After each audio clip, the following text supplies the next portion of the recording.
Mega power star Ram Charan Tej మరో crazy hero గోపీచంద్తో గొడవకు ready అవుతున్నాడు. అదేంటి, వేర్వేరు భిన్నమైన ఇమేజ్లు ఉన్న ఈ ఇద్దరు హీరోల మధ్య గొడవేంటని షాక్ అవ్వద్దు. గోపీచంద్ కొన్నేళ్ల క్రిందట సీనియర్ దర్శకుడు, తమిళ దర్శకుడైన భూపతి పాండ్యన్తో జగన్మోహన్ ఐపీఎస్ అనే సినిమా మొదలుపెట్టాడు. ఈ సినిమాలో నయనతార హీరోయిన్. ఆ తర్వాత ఆ దర్శకుడిని తప్పించి మరో సీనియర్ దర్శకుడు బి గోపాల్కు దర్శకత్వ బాధ్యతలు అప్పగించారు. కొన్నాళ్లు షూటింగ్ జరిపాక ఆగిపోయింది. ఇప్పుడు తిరిగి ఈ సినిమా షూటింగ్ స్టార్ట్ చేశారు.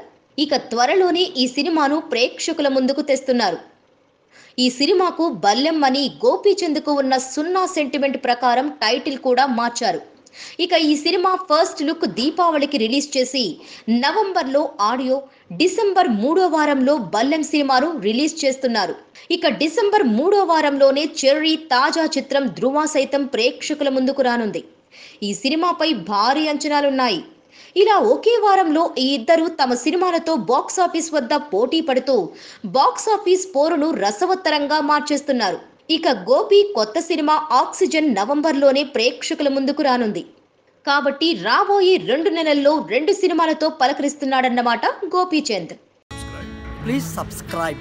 Hi, it's me Purna. Please subscribe.